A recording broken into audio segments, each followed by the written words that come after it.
Hey everyone, I'm super excited to be speaking to Phoebe Arslanagić-Little. Phoebe is a brilliant writer and policy thinker. Phoebe, welcome. Hi, Ben. Nice to be here. When you write about the fertility crisis, what do you mean by that, and what do you think most people misunderstand about the debate? So, when I write about the fertility crisis in the UK, I suppose what I'm particularly interested in is what we call the birth gap. So, the gap between the number of children that women want to have, which is about 2.3, and the number that they actually have, which is now probably around under two. Though there is a predictive element to like the TFR measurement that means that can go up and down, is quite lumpy. In terms of what people frequently misunderstand, I think it's important for people in policy who are sort of familiar with hearing about the birth rate challenge, familiar with hearing about the idea that birth rates are declining and that there are social and economic problems for us as a result of that, to remember that actually very many people are still, fully believe that actually the main problem in terms of population in the world today, and even in our own country, is that actually too many babies are being born. This is a problem. This is unnecessary strain upon the earth, and that this endangers our species in all sorts of ways. That's probably the number one misunderstanding I have when I talk to people outside the policy world about my work. I guess, do we blame that on Malthus? Because he argued for it quite powerfully. I don't know quite when that was, a couple of hundred years ago, roughly. My history isn't so great. And that really caught the public's imagination and it was more contested at the time, although has kind of been convincingly proved somewhat wrong. I think we blame a more modern cohort of writers for the current worries around overpopulation. Paul Ehrlich's The Population Boom was published in the 1960s, I think. That was an extremely influential book. It's still very well known, partly because it's got all these like fun passages, like predicting things like the people of Britain starving to death by the year 2000. So people now like quite like tweeting about those and pasting them. Um, but actually, his book was kind of the start of a bit of publishing boom of people worried about overpopulation with very like evocative names like reading ourselves to death. It was extremely mainstream concern at the time. It was a area of focus for international philanthropy. Very much not a niche worry, and something that the leaders of developing countries were extremely aware of. It really was like a major goal of international aid and philanthropy probably for at least 20 plus years. And that's had a really major effect, I think, both in terms of the sort of global international community and how they think about the problem, but also actually in terms of the developing countries that were influenced. I wrote recently about South Korea and their very low birth rate. And South Korea is an example of a country that had decades of antenatal policies, antenatal program, sparked in part by and certainly promoted by like international actors who are really worried about overpopulation in that country and in many other countries. I didn't realize how powerful that narrative was actually, when the modern day thinks about it, because it shows how when you do get something which has that as very salient, it can get really captured by lots of people, even if it's not fully evidenced by the data. And do you think maybe globally, but also in the UK, how robust do you feel is this gap between people want kids but can't make it work? I think you're saying this is around 2.3 versus actually people generally no longer want as many kids, and that's falling, particularly when you ask women. I guess probably that was maybe gone from 3 or 4 in the past, and maybe that's this 2.3, so that has also been falling. But your point is that there's still a gap between what's happening and where we would like to be. Yeah, I think that there is still a gap. I think with child mortality being as low as it is now, we would expect people's sort of desired number of children to decline anyway, and that's something that people don't. It's always been well, it's been uncommon in this country for quite a long time to really like intend to have a family of let's say 5 or 6 children. There have always been people who want that. There are still people who want that, but really the norm has always hovered around more like 2 to 4. We haven't seen very big increases in a preference for single children in this country, though we have to some extent, and that's especially been true in Scotland. Um, the question of this is a good challenge. Yes, okay, people say that they want this number of children, but they don't have them. And is it possible that that is simply a revealed preference? Um, I don't totally dismiss that. But I think that we've got to be really careful about deciding that that is simply a driver of lower birth rate, particularly considering other factors that I think are probably pressing on couples and on individuals to cause them to delay their families or be unable to have as many children as they want. And if you look at those factors, what do you think is the split between how big those drivers are? Let's say the UK, but you might have a view when you zoom out. And I guess you've got some big blobs like money, time, housing, culture, biology. Obviously, they're also interrelated. But do you think one of those weights particularly more, or two or three of those? I think those are the really big ones, and some others are underrated or overrated. Well, I definitely don't have like a sort of ground. It's this really big. It's this factor that really like clinches it theory of fertility. And I don't really subscribe to any of the theories that say, oh, it's this one thing. I think it genuinely is like a confluence of factors.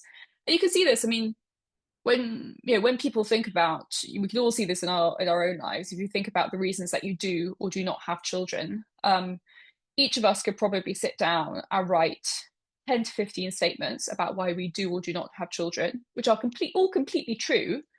But it's very difficult for us as individuals to understand which one of those is the most impactful. There may even be factors actually that are quite, working on us that we're not really even aware of and that we won't write down.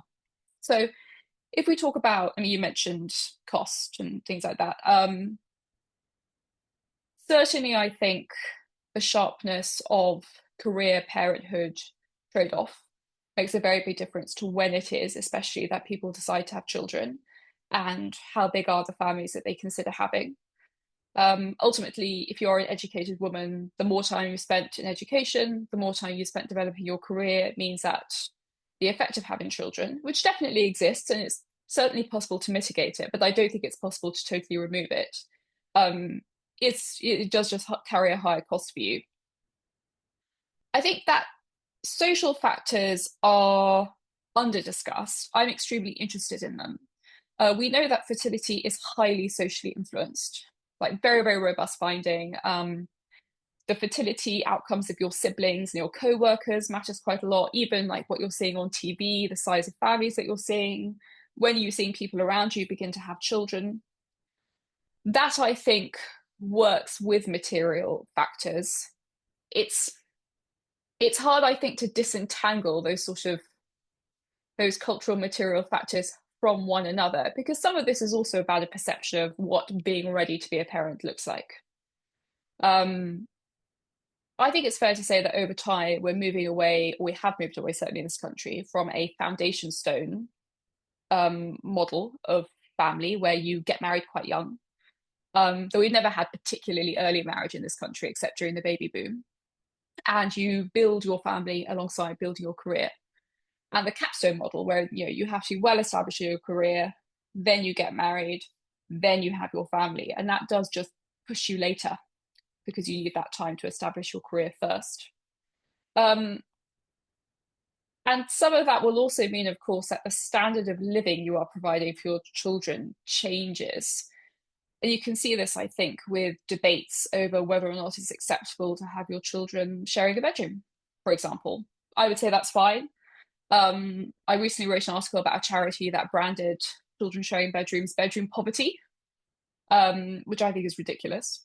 It's obviously a nice thing for children to have their own bedrooms, but obviously it's not a sign of poverty. I speak to lots of people who I think feel that they're waiting for a sort of feeling of stability and comfort before they feel ready to before they feel that they can provide the right kind of life for their child. And I think people will sometimes they'll mention specific things that if you like pull them out individually sound kind of frivolous and silly. Like people will say things like, I've had someone say, I had lots of sports lessons or whatever. Someone said to me growing up, I had tennis lessons. I don't think I could afford that for my child now if I were to have one. And that makes me think that I should wait a bit. And of course, it's, we can laugh at this person and think, obviously, children don't need tennis lessons. But actually, what they're saying is that they're like looking for a marker that they've like reached a certain time in life. And the tennis lessons are just standing in for that. And they just don't feel that they are there yet. This is one reason why I'm very wary of ways in which we put pressure on parents. So you need to spend X amount of time with your child. You can't or should send your child to nursery. You have to make sure that they have their own bedroom, etc. Yeah, that makes a lot of sense. It's interesting how those relative values or relative thinkings about wealth or time changed. I can't remember when it was, but it was a few years ago where I only discovered that the 2-day weekend is a pretty modern Yeah. invention, 1950s factories and things. And in fact, before that, it was 6 days of work, and your seventh day was generally church or religion related, of which only half the day was yourself. And there was some complaint about how we should move to a 3-day, and it was only recently that we had that. But given we've got all of these multifactorial and a big cultural social shift, if you were the benign dictator or the chancellor, I guess you could talk about this UK, or again, you could be the benign dictator of the world. What would you be doing then to make it generally easier for people to have the number of children that they want? Do those ideas extend globally? What could you actually do? Well, certainly in the UK, I would just focus on like fairly, might even say dull, like bread and butter policies that just make being a parent, becoming a parent easier. Things like more generous maternity pay. So currently in the UK, if you go on maternity, you're eligible for statutory maternity pay. So that would mean that you had to have your job before getting pregnant. That's the basic eligibility test. Um, then you would get 90% of your average earnings for 6 weeks. And then you would get only £185 a week for the rest of your maternity leave, which could be up to a year. Obviously, for most people, that's an extremely significant pay cut. That's not enough to cover your half of the mortgage, not enough to cover your half of the rent.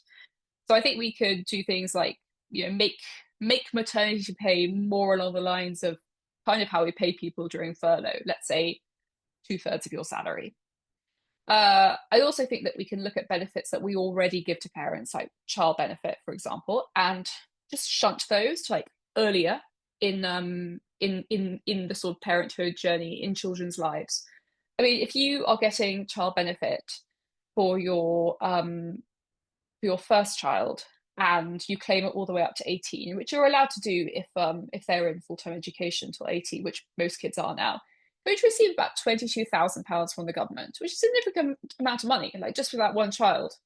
Like, why not give parents the option to compress that into the first 3 years of their child's life? It's just where, like, it's almost a bit like a baby bonus, I think, giving parents lots of free and easy access to money when their children are young, which is a time when they're demanding because they need loads of time, they need loads of help, at a time when they're also more expensive because your own ability to work is being impaired.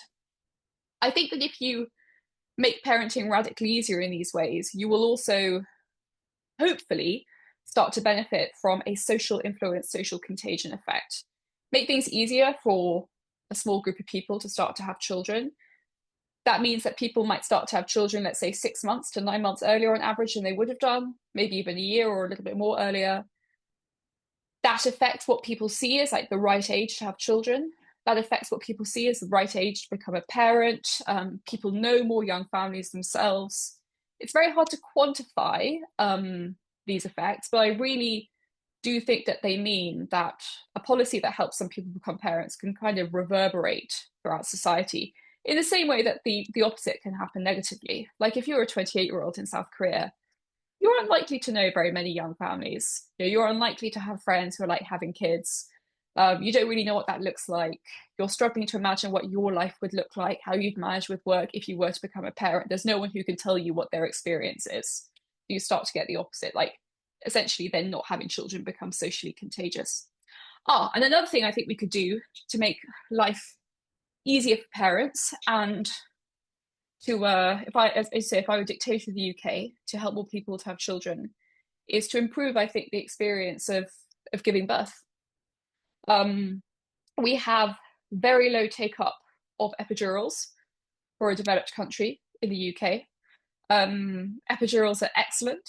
I'm not a total epidural like there are many people and I've met some people who prefer not to have one and that's absolutely fine. But ultimately, the take up rate in the UK is about 22%. In France, it's 85%. In the US, it's 60%. That's many, many more people than need to go through a painful birth. I think we can easily make the experience of having a baby a lot better for very many people. perhaps there are other things we could do around the experience in hospital just to make having a baby a bit more pleasant, better support after you have one.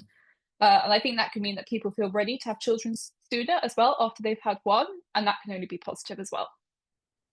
Excellent. That's a really large cluster of things which has sparked a Yeah. few thoughts from me. In reverse order, I guess, the maternity care issue is also conflated with the fact that maternity care in this country is below perhaps where you'd have it for rich nations. And I actually asked the LLMs about this the other day, and it looks like it is actually a fixable problem. There are a few factors in it, and it's partly that the system doesn't seem to be there aren't quite enough midwives. They're not listened to as much. And actually, mothers aren't listened to quite enough either, as well as some of the infrastructure issues. That was according to the LMs. And the mothers not being listened to was a little bit like if you're having this debate between epidural or not, you know, it was kind of decided for you rather than saying like, oh, actually, I might want an epidural, then it's just swaying that way. I don't know quite the truth of it, but there was at least something about wider maternity care, and this was only LNM, so it might have just been reading the newspapers. But I thought that was interesting. And then coming to a couple of other things, regardless, that does seem to be something we can do as making it easier on the births. I'd be interested that you focus on the maternity side, but you've also written about whether we should equalize per paternity pay and things. I guess the Nordics have done both, so multifactorial do that. And then also on the cultural side, because I've seen you write about it, but you didn't mention it in your response, was the kind of grandparents or society, the wider society piece. I guess if we're only choosing one or two, you may be saying, well, fix the maternity pay side because you're going to give that money that way rather than the equality on the paternity. The Nordics, I believe, went along the arguments of, and I guess they do both, but there is something in the career ladder where if you're just away for 6 to 12 months in a usual corporate, that time away is a little bit difficult on the promotion and just the skills that you lose. So if you send the man away for the same amount of time, you don't actually lose that relative promotion ladder. Because actually, when you look at it in corporates, often in your 20s to early 20s, there's the kind of equality you would be seeing in more entry level associate type positions across a number of corporates, and then it shifts. And so their thinking was around that. Again, I'm not quite sure how true it was, and I just picked it up for skimmed reading, but I'd be interested in that. So that's paternity, Yeah. grandparents, and the like. Yeah, I mean, on fathers, so I do think that statutory paternity pay and statutory paternity leave are respectively too low and too short in the UK. So my husband had statutory paternity leave and he had 2 weeks off because he's a policeman. Um, and statutory paternity pay is just £185 a week. It's probably been uprated by now. It's probably about £187.50 a week now.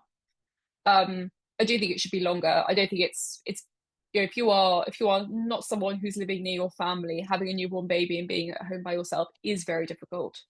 And having the father there for longer, let's say 3 months, does make a very big difference, I think, to families.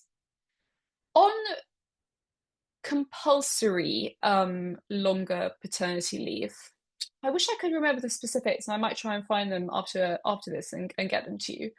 I believe that there is a Nordic country that has brought in or has trialed quite lengthy compulsory paternity leave, and haven't found that have found that it possibly people don't really want to take it up. There's quite a lot of reluctance around it, possibly not actually all that good for births. I think that it's good to have a system that is flexible to fathers who want to take a longer time off and families that want to have that. But I think I'm not sure that a world in which, let's say, women take 6 months and the other 6 months either the man uses it or the family loses it would be particularly well designed. Ultimately, most fathers don't want to take 6 months plus off work. I think that to some extent reflects fairly normal globally observed differences in how men and women parent. There are obviously men who do want to take longer off. I think a system that allows them to take 6 months off or allows a woman to take 1 month off and go back and then the man take the rest of the year is great. And certainly men should be encouraged to take that up if they want. I think that trying to smuggle in kind of social engineering alongside policies to help people become parents actually doesn't always serve the goal of helping more people become parents. This area, I think, is one that's quite prone to people trying to smuggle in their often extremely worthy and good social engineering goals alongside. For example, I think we see this sometimes with people who are to a great deal concerned with the decline of religious faith and kind of marriage in the West and also in the UK and particularly in America, where you see lots of this kind of commentary, and perhaps design policies that are slightly too targeted at religious couples or at married couples. And I think forget that actually a lot of births happen outside marriage. There are plenty of countries where most births happen outside marriage, including countries like France and the Western world. And actually, again, by trying to put in other goals, we might be actually moving ourselves away from the goal of helping more people actually to have children. On the maternity point, I think it's worth saying that a major issue, I think, that's fairly distinct to the UK, I believe, is a bit of an institutional emphasis on natural birth ideals, particularly among midwives, but not only among midwives in British maternity care. This was a reaction to problems in the 60s and 70s where women really weren't being listened to by doctors, often having like very highly medicalized births, often with like lots of unnecessary interventions, not very pleasant stuff. And there was a reaction to the more sort of midwife-centered model of care, less medical, women allowed to deliver often without ever seeing a doctor because everything's going fine. I think we've overcorrected a bit now, and it's this natural birth ideology that has led to a suspicion of things like epidurals. Because if you're a natural birth person, then you will talk about things like the intervention cascade. So if you consent to one medical intervention, you open up the door to an escalating ladder of interventions that ends with the thing that they really want to avoid, which is a cesarean section. This fear around cesarean sections and the willingness of midwives to really try to avoid them has been implicated quite a lot in the UK in the past 20 years in a number of maternity scandals, leading to the unnecessary deaths of women and babies. So our cesarean levels are now rising as a country. I think that's good. I think they were probably artificially depressed before. They should have been a bit higher. I'd like to see rates of epidurals rise as well. A bit more medicalized birth could be quite good for us, I think. Okay, interesting. I hadn't seen that perhaps it was an overcorrection element. Yeah, on the Nordic country, I think there's one where essentially you have a year, 12 months, and you can split it also between parents, so they can decide what the split is. And I think the split roughly ends up at 8 months, 4 months, so 8 to the mother and 4 to the man when they get to choose. So this is the whole point about empowering parents to have their own choice as opposed to the social engineering fair, or even quote unquote a sort of fairness where you could like, well, let's just advocate for 6. It's kind of interesting when people have this revealed preference. It tends to be 8, 4, or 9, 3 for, I guess, a complicated set of reasons, which may be money or time or preference in that. We'll come back to maybe the culture and the grandparents point as well, but I'm kind of interested if you think that the state should simply be neutral between having kids and not having kids, or is that kind of impossible because in some ways kids are the future taxpayers? And then I guess in the UK, it's really interesting that on child benefits, which, if I recall the data correctly, polls really quite well, particularly as a universal benefit. Actually, there was a sense of fairness that, okay, if we're going to help people, we should just help all, even though you could make the argument that richer people don't need it. So you could have a progressive redistribution argument within it. And obviously, for budget and other things, the UK went down the line of, well, let's limit it, and we will also means test it as well. And I kind of get that sense of where the fairness is. And I guess one way of thinking about that is for non-parent listeners, where's our argument for saying that as well, and what do we get wrong? So still thinking about whether the state should be neutral. What do we do about the culture of grandparents? Do we just have to let that have as choice? And should it be more of a universal benefit, or do we have to think about fairness even within something like this as a benefit? Oh, should the state be neutral? I don't think the state should be neutral on whether or not people have children. I think that has essentially been the position of many governments in this country for quite a long time now. Um, you said, children are the taxpayers of tomorrow. That's true. I mean, I mean, every child is an important and worthwhile individual and ends in themselves, right? And I think sometimes people who are concerned about low birth rates end up talking about children like quite a weird way, like puts people off. When people look at their little baby, they don't see a future taxpayer as much as they hope that they will indeed grow up to be a productive and contributive member of society. This is the problem of the And utilitarian cost benefit yeah, thinking, which can get you into trouble if you don't the other way. But yeah, yeah, I think what I like to remind people of is that there are lots of bits of our society in the UK, which we do criticise and often we think could work better, aren't working very well at the moment, like having easy access, like free healthcare, or having a social safety net that means that if you are disabled or ill for 6 months or finding a new job, and also having like benefits for pensioners, right? Like having the state pension. These are basically good things. Like, yes, we might disagree of whether or not they're being managed properly and what should change, but it's good that we provide properly in our society for people who temporarily or for a longer period of time, or because they have already contributed all their lives, can't look after themselves fully now and need help. Those systems are very dependent on having a large working age population, and they were put in place at a time when our population pyramid was very much more bottom than top heavy. And these are things that most of us would not like to risk. And every child is a contribution to a future where we can maintain these things and we can live in a way and take care of each other in a way that we ultimately want to. So I think that's what I say on the state, on whether or not the state should be neutral point. And in fact, I think the state should be openly not neutral. I think the state should very openly say there are people who want to have children. We think that's great. We'd like to help them. And this is not in any way a rebuke to non-parents. There have always been and will always be people who don't want to be parents or who can't be parents. But the point is that when other people have children, that's a contribution to a future that benefits everybody. And that's a really key thing. On child benefit, so child benefit was universal up until, show the dates, probably 2010 or 2011. Now it begins to sort of taper out between earning 60 and 80,000 pounds. So it is still received by a large proportion of families, though often many of those will cease to receive it as the parents age and they start to earn more.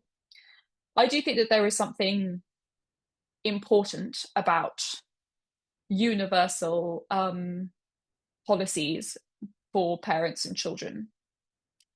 Looking back at policies that seem to have been effective in other countries, or even in this country, helping people to have more children, I think it's quite notable that they all seem to have been universal. It's quite interesting to compare the case of Spain and France.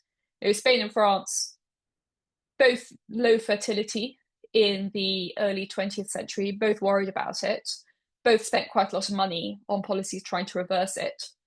Spain's policies were very targeted, often on like quite conservative grounds towards male breadwinners in married families. France's policies were much more broad-based than that. France's policies succeeded, Spain's didn't. That's obviously a simplified story, but possibly there is something about universal benefits that are uniquely good. Maybe because they send that message on a state level. We care about you doing this. We're here to support parents. We're committed to it for everyone. It could also be that states are just quite bad at targeting the marginal baby. Like, we're just really bad at finding out who's the group who, if we give them X amount of money a year, are actually going to have another child, for example. And maybe if we just got better at predicting that, we'd be able to have policies that were much more focused and therefore also cheaper. However, I don't think that we found any like that yet. On grandparents are fantastic. Grandparents are an amazing pedagogical technology as well. My daughter is being featured in the book of a famous child psychologist because her grandparents, when she was 8 months, taught her the name of 27 different animals, and she could just like pick them out on command from a box full of them. And that's the sort of thing I would never like thought to do ever. I would never have sat down and been like, I wonder if I can train my 8-month-old to differentiate between a kudu and an impala. Like I just never would have done it. Um, I'm very lucky to benefit from childcare given by my parents, my daughter's grandparents. She benefits a lot from her relationship with them. More adults in her life who love her and are talking to her and teaching her is excellent. I do wonder if there are ways in which we could help incentivize more grandparent care. The government does quite a lot to subsidize childcare. I think the government spends about, which is a bit over this now, but it's about 8 billion a year on childcare subsidies. They're all for formal childcare essentially, so all for things like childminders, all for things like nurseries. I think it's possible to design a system where parents can use some of that entitlement on their own parents or on very close relatives, trusted adults like aunts, for example, or cousins. And I think that could help more extended families get involved in care and could be very helpful.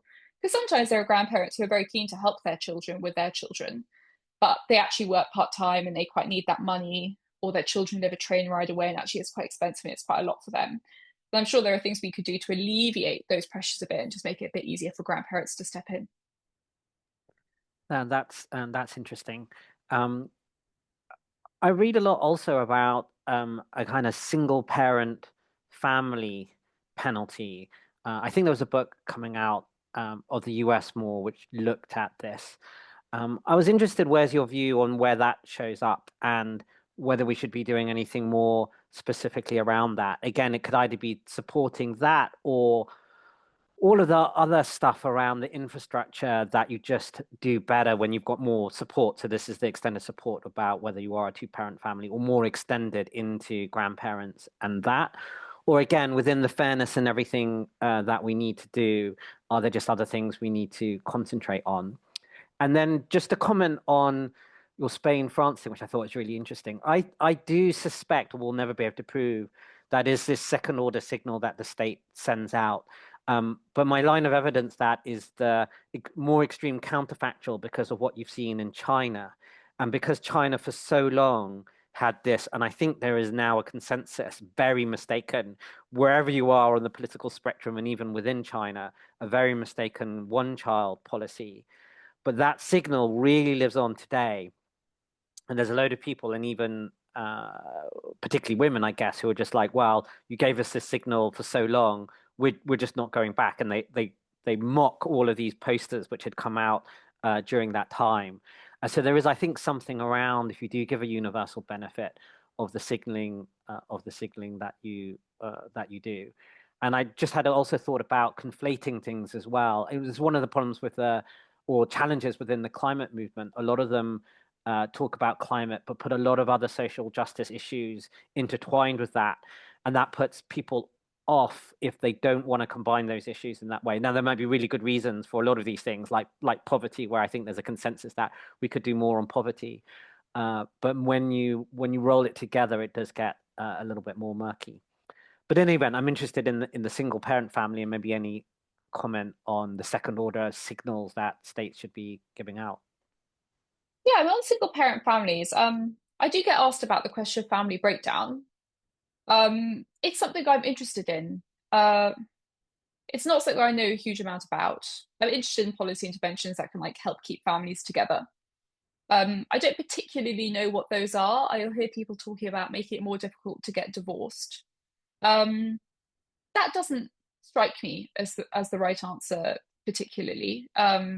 People make poor decisions to who they marry all the time. It's good for people to be able to get divorced.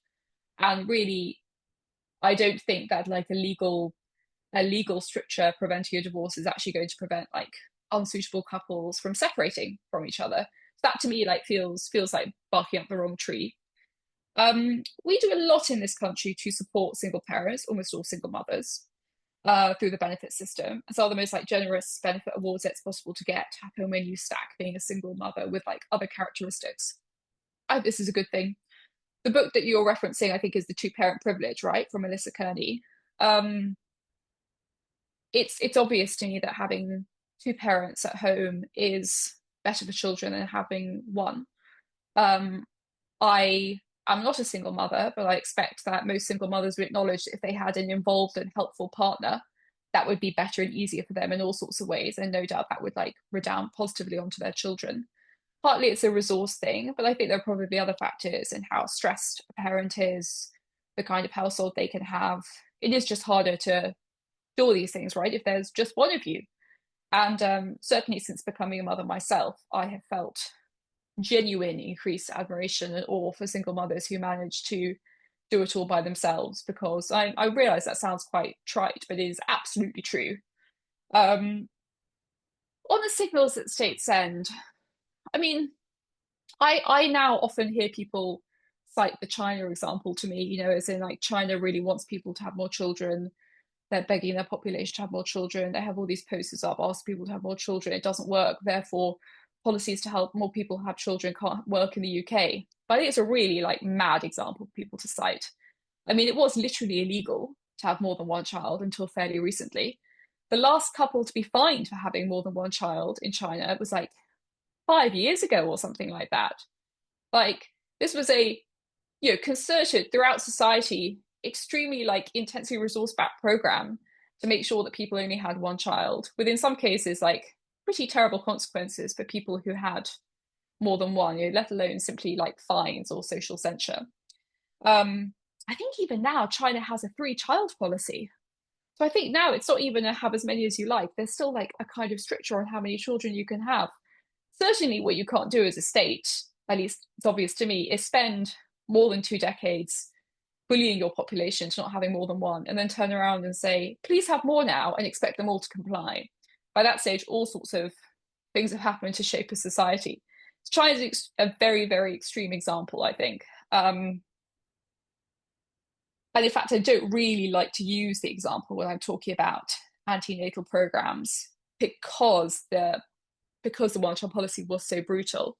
And in some ways, for me, it's more interesting to look at examples like Singapore or South Korea, where there was a lot of propaganda, a lot of state time spent trying to convince people to have fewer children.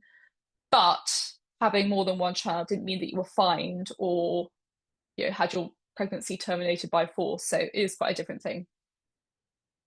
Yeah, I guess that makes sense as well. I think there's some comment about how things are going, and I think is it Hungary or somewhere like that in terms of policies and stuff. But putting it all together, then say if you had to choose, and I guess the message is here, you really don't want to choose because it's multifactorial. But is it more generous maternity pay, stronger paternity leave, or cheaper childcare? It did seem to be that maternity pay came as your first lever. To push? Is that the highest leverage that you think we have? And also, I guess it's the highest potentially for well-being of the family as well. Maybe the highest leverage thing that I push would be something like no income tax for parents of young children.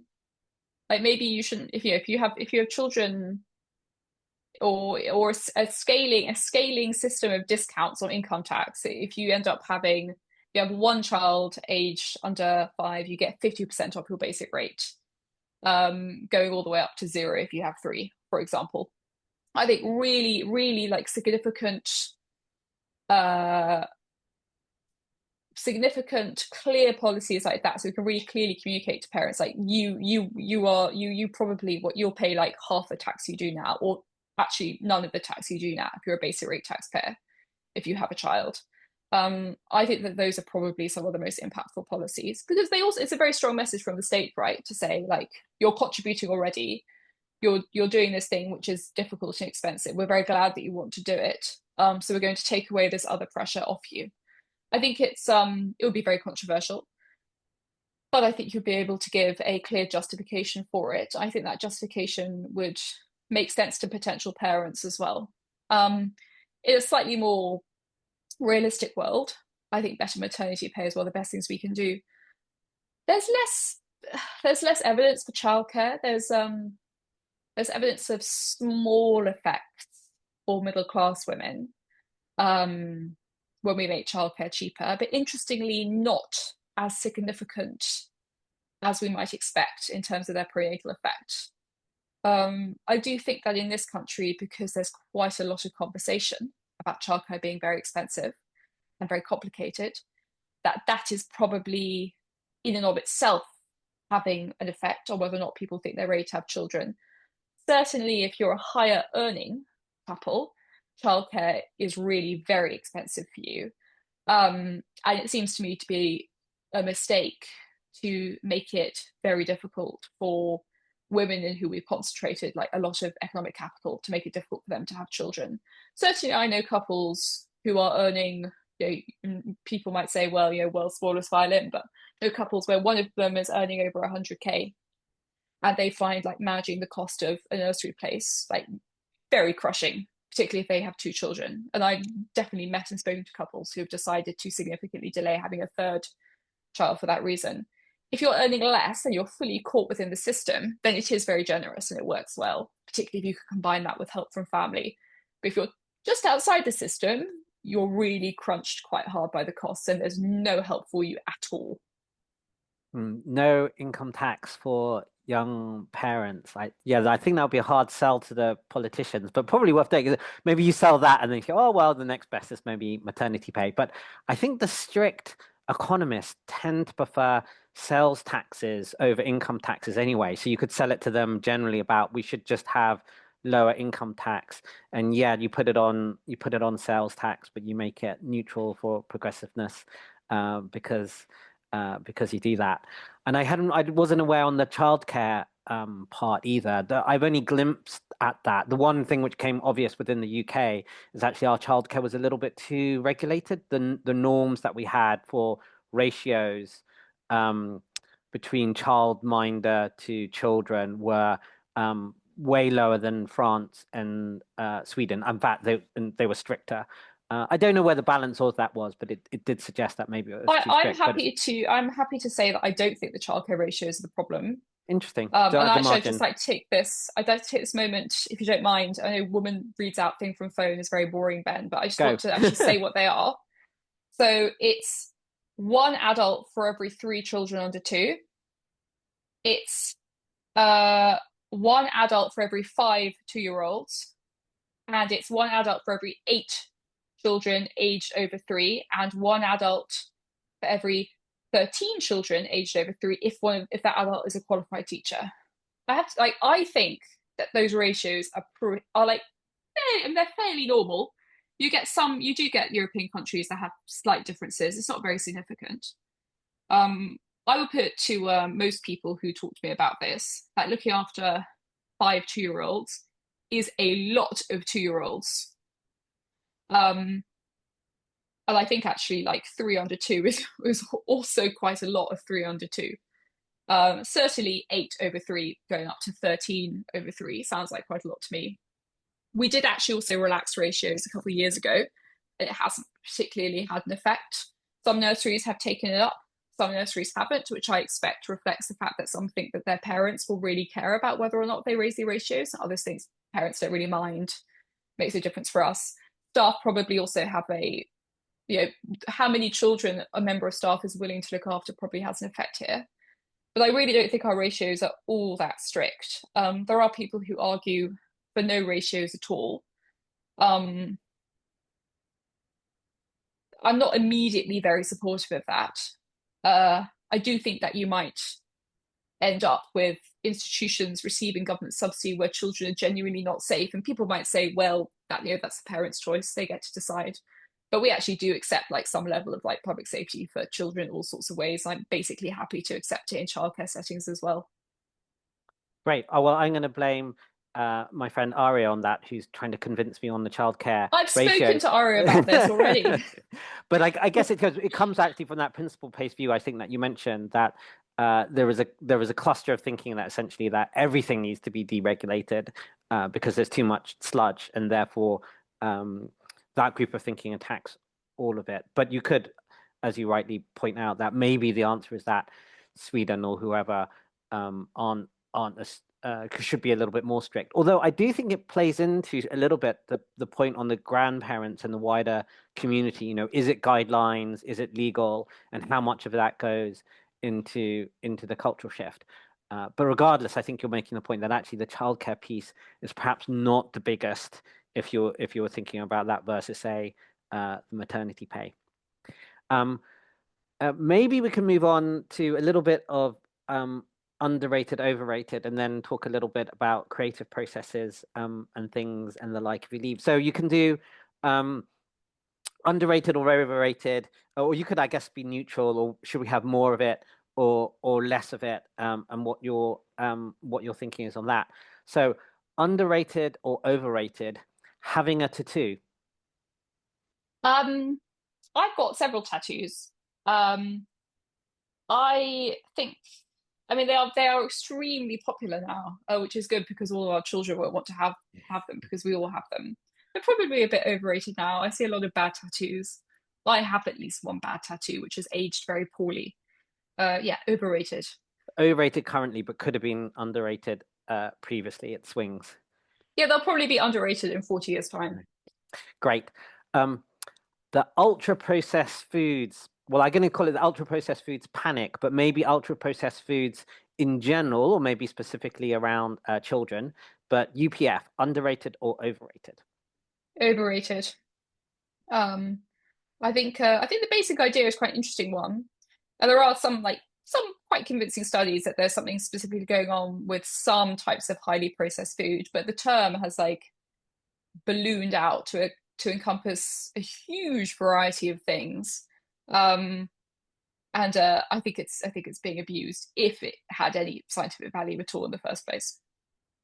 Yes, I think when it narrowly first came out, there is quite a lot of backing. But to your point, a lot of things have been included, and there's actually more nuance on the individual level. But you can look at very processed things like white breads or things versus their equivalent. But I was interested also in your piece where I think you alluded to it earlier, like this things about if you give your children crisps every now and again, or maybe even every day, but you're not that is like maybe it's not the biggest thing in the world to worry about. Um, Shrimp or prawn welfare, is this underrated or overrated? Yeah, I do think it's underrated. In general, I worry about animal suffering. I was a vegan for 12 years until fairly recently.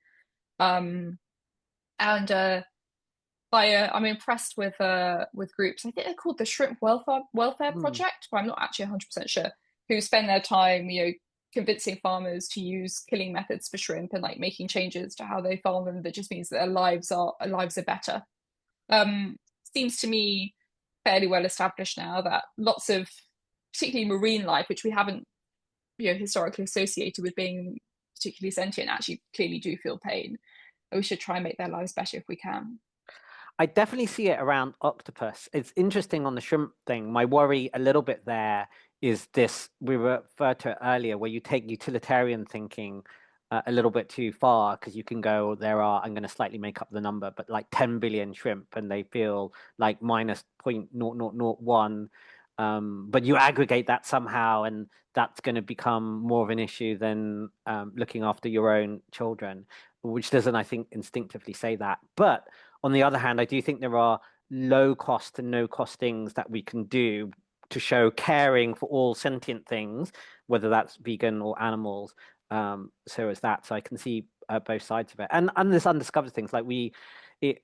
I read an essay around octopus, which really did seem to be that if we meet an alien species, which might well be sentient and have their own culture, it might be something like an octopus, and we simply just don't understand. They're probably telling us jokes, but we just don't get it because it's an octopus joke.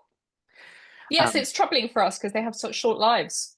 yeah, and they do. They seem to have a culture and community. They escape. They just all do all of these things which we just can't comprehend. In any event, modern astrology, is this an overrated or underrated thing?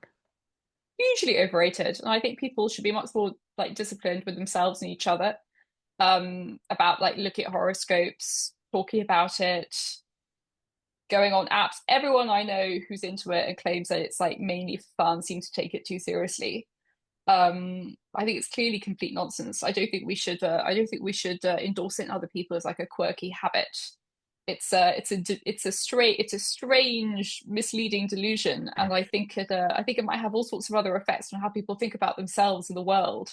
And I don't think any of them could be very good. Yeah, I think there might be this slippery slope effect. 'Cause I think I've only seen it in the US surveys, but if you look at the amount of people who believe in ghosts and supernatural phenomena and witches and all of this, it's a really, really high number. I think it's over 50% in quite a lot of those sets of questions. And I feel it is adjacent to this. So you get um a lot of that. So yeah, I don't know what to do that, but because there is a bit on the other side, but I can see it. Yeah, overrated. Okay, well, I guess this comes back to shrimp welfare again, but lab-grown meat, do you think underrated or overrated? Underrated. I think it's going to be, I think it'll probably eventually, actually, I know that there are various like technological barriers to it at the moment. I believe it's like extremely energy intensive and things like that. But I expect it will, in the next 100 years or so, replace a lot of the meat that we eat. It'd be a good thing. Be very like cheap, and we'll be able to like design like very healthy sources of protein. We could probably fortify our meat in all sorts of ways, which would be nice. And eating animals that have actually like lived a life and been farmed will become a niche and possibly both high status and very low status thing to do. Yeah, I could definitely imagine in, I don't know, 200 years that we will look back and look at eating meat as a really weird anachronistic thing as we do looking back 1,000 years and looking at other things, particularly if we get it cheaper and better or cheaper and equal to current. Um, I hope that we have museum farms, like living museum farms, where we can see animals being raised and what it kind of would have been like. I do think that so, would it will be a loss to the countryside. I can see why people get romantic about it. It'd be nice if our great grandchildren kind of know what it looked like. yeah, but I do think there is a little bit, we shape our countryside a lot over the last couple of 1,000 years, in every which way. So I Yeah, do think yeah. we, yeah, we have this somewhat fake nostalgia because we kind of really didn't know what it was like or how much we influenced things. But yeah, I think historic monuments. Um, Pubs as social infrastructure. I guess this is a kind of very UK question because I think the calculus is maybe different in America or even France and Germany. But pubs, overrated or underrated? Overrated. Right. I'm quite anti-pub, slightly uniquely among my friends. I think that they not often not particularly nice environments to be. I don't really like standing up, for example. Often they're kind of a bit dirty, like floor sticky, table sticky, sort of smell of old beer. Not too I family consider my friendly. well, Depends. increasingly you do get family friendly pubs, right? I mean, I'm probably more of a wine bar person. I do feel I can see that it is a matter of great sorrow to many of my friends that pubs are closing at the rate that they are. I do fundamentally think that like there are ways in which society has changed, our habits have changed. It just means they don't really cater for that very well anymore. And so actually, it's just that they're closing down because they aren't as wanted as they once were. And it's amazing to me to see like extremely free market friends become so sentimental about these businesses. However, I also think the way we've designed alcohol taxes and so on, and like certain policy changes over the past 20 years have obviously particularly hit pubs. So I am open to them getting perhaps a bit of help to save them. But in general, I think they're going to fade away because we don't really want them anymore. Yeah. So listen to the market. I do think over the years I've become more. Uh, well, I guess I was mildly pro alcohol in my youth, I suppose, and I'm now more neutral to negative. I go actually as the science has changed as well because initially we were like there was a big science debate as to this so-called Jacob Sherp and all that, but now it's firmly that actually alcohol does have this negative population level. If you could really just take one glass or two a week, you're fine. But actually, when you look at it as a population, there's a lot more harm being done. What you need to do about it is a little bit questionable. But I do think actually alcohol has now become firmly overrated for me. Sadly, because it does taste quite nice. But anyway, we got these things. Um, electric bikes, or I guess this is more higher bikes in London. Overrated or underrated? Or you could talk about it as a net good for cities in general, when you think it's an overrated or underrated thing. I think they're a net good for cities in general. I think there's been a lot of law breaking by cyclists in London, particularly since the pandemic. And I now quite often have arguments with cyclists on the street when they try and go through green men and that kind of thing. That worries me particularly with e-bikes because they're so fast and heavy. Well, I'm very pro e-bike. I think I don't really understand when people have quite such negative reactions to them. One thing that they could do, I think, if they could make it even easier to report bikes that have been parked in stupid places. I really hate having to download like millions of apps so I can have to report all these bikes. They should all agree on like one clear complaint mechanism so that I don't have to sign up to like Voy, which I'd never heard of until like 2 weeks ago, so I can report a bike.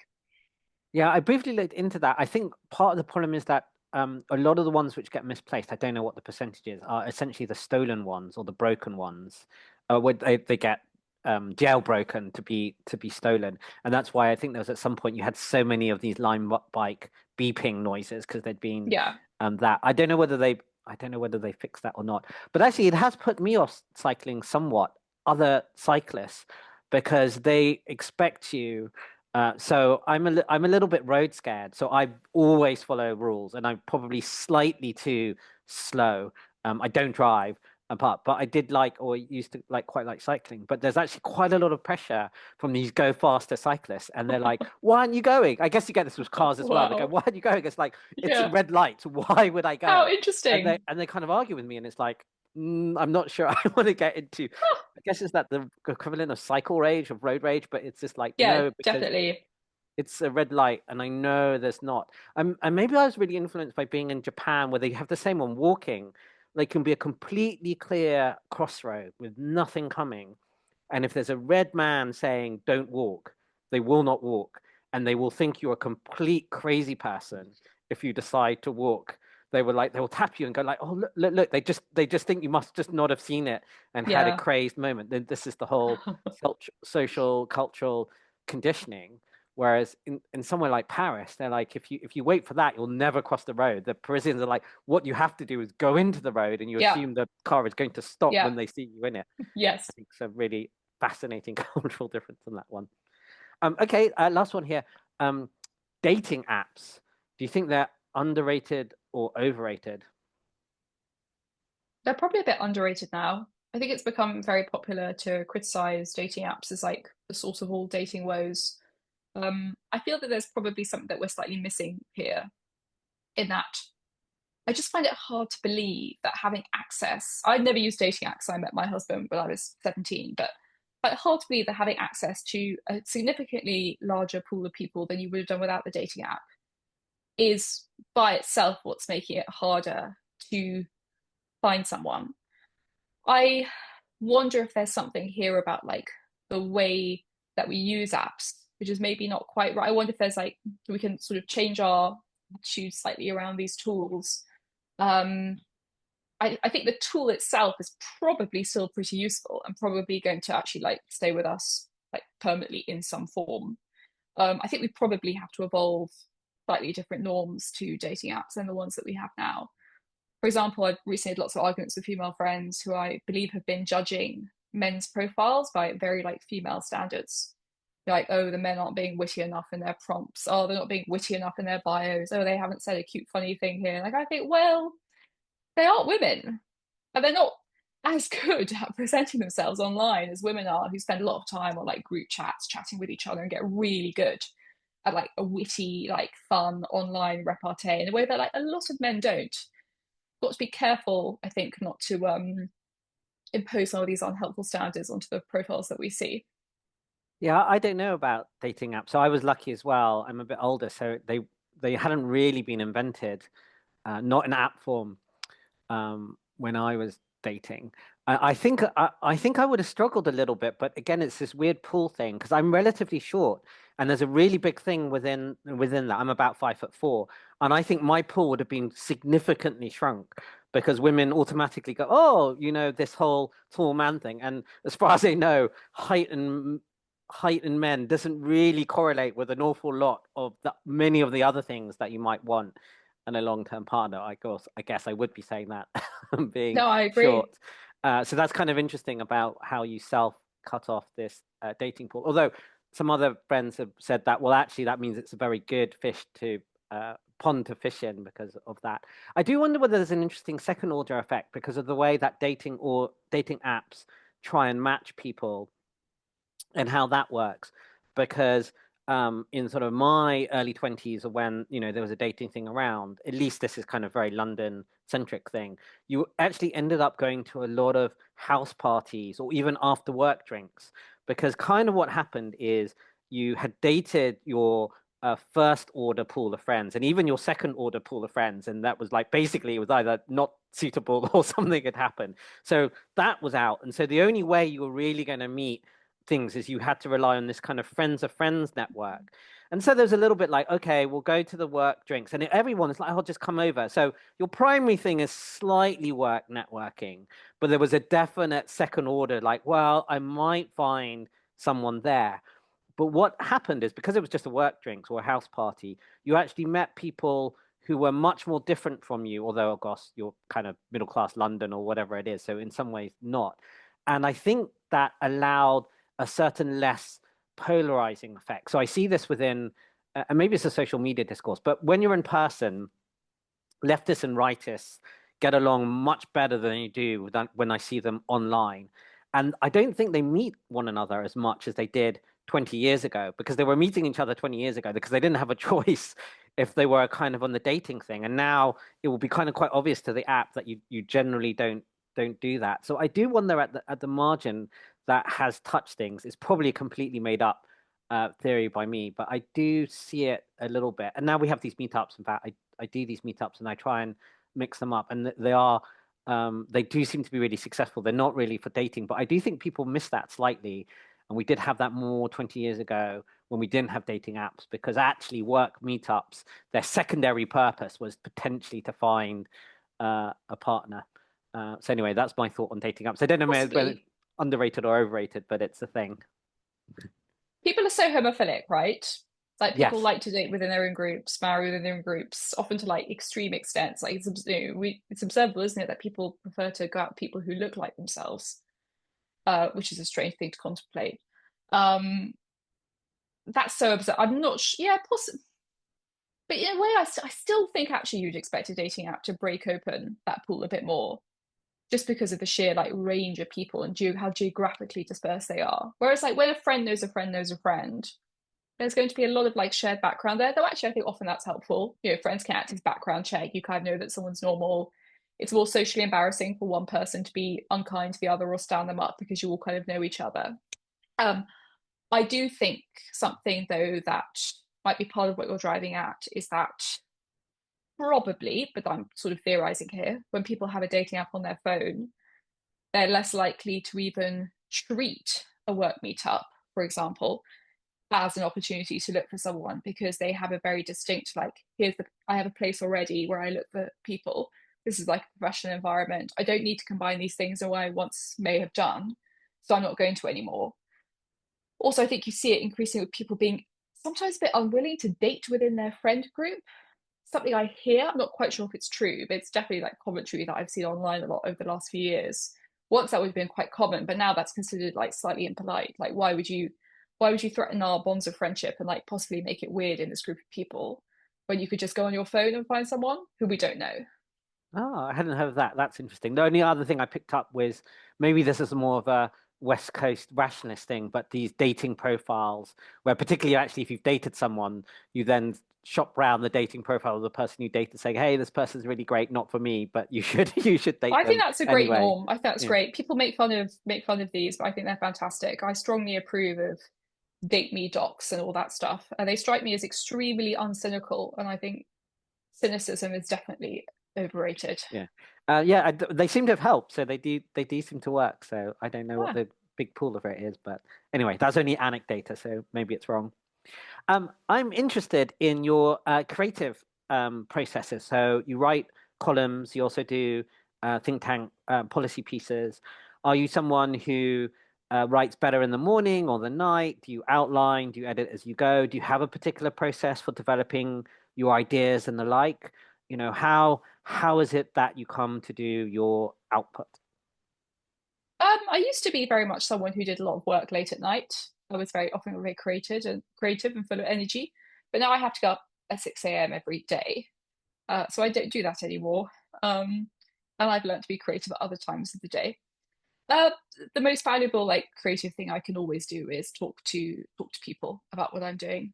I have a like network of friends that overlaps in many ways, like with the policy world and with my policy work, which I really like. I'm very lucky to have it. So there's always like a pool of people I can talk to about ideas, get ideas from. And really, I'm someone who needs to be around other people and to be talking to them in order to be, I think, creative and to be producing things of value. That's probably the number one thing for me. I like to work a bit, chat, which my friends who prefer to quietly concentrate probably don't approve of, but it works well for me. Excellent. And is there anything surprising about motherhood, or maybe you've changed your mind about motherhood now that you are a mother? Um, it's interesting what a stranger your child is to you when they're born. I think that's quite a sort of fascinating thing that we don't talk about much. Um, I was one of those, this is a very common thing, you don't hear it spoken about all that much. Like when I met my daughter when she was born, I was extremely pleased to see her and I was delighted that she was well. It was very exciting. But I wouldn't say that I immediately like loved her. And I really cared about her and I would have done anything to protect her. But I didn't know who she was. Like they really are like a stranger to you, and you have a strong sense of a fascinating like inner life and thoughts happening and reactions that you don't totally understand when you look at your baby's face and you see them interacting with the world. And one of the best things, particularly about their first year and a half or so, is getting to see who they are and getting to actually understand and know them. And it's a very unique and interesting and mysterious thing. Um, but I'm not sure that people realize how exciting that is. And it's a very like dynamic relationship in that way. And often you feel that your child knows you much better actually than you know them, particularly when they're like 6 or 7 months old. And that's pretty incredible. I didn't really expect that. I also expected to be a more instinctive mother. I thought I'd immediately know, like, understand my baby's cues and all her cries. And actually, I was very confused by lots of them for a few weeks. Interestingly, my husband, who has never really spent any significant time around children the way I have, was very instinctive and seemed to immediately like be on her level and understand what she wanted. And that was also pretty cool to see. Yeah, there's a lot you have to learn about your child, which doesn't go how you might have thought. Excellent. Current projects that you're working on, or current or future thoughts that you have?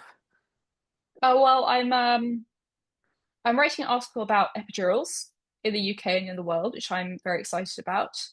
I've also co-written an article with Ellen Pasternak, who I know you know, about daycare and all the things that people say about daycare inaccurately, both those who are very for it and those who are very against it.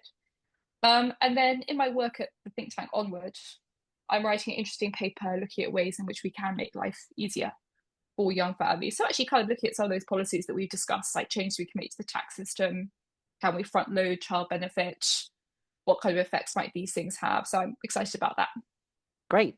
And if you would have any advice for listeners, I guess you could put this advice going into motherhood, or advice in terms of wanting to work on think tank policies, or anything you would like to share. What would you suggest? I do meet lots of people who are interested in going into the UK think tank world. It's quite a strange little world. It's a very small world. I strongly encourage people who are interested to get in touch with anyone working on a policy area that seems kind of right to them. Think tankers are always very happy to meet with people. They're happy to explain all like the idiosyncratic processes that go on at their organizations and at think tanks in general. And generally, I think it's an important habit for younger people to get into. If you see anyone who has a job that interests you or is doing something that you want to understand how they got to where they are, just to email them and ask to meet. And most people, certainly in my experience, now I find that I'm very happy to do it. Always happy to sit down and explain how they got to where they are, partly because people do just like talking about themselves. Great. So yeah, reach out to think tankers or people who you might want to learn from, and go and speak to them. That sounds like great advice. With that, Phoebe, thank you. Thank you, Ben.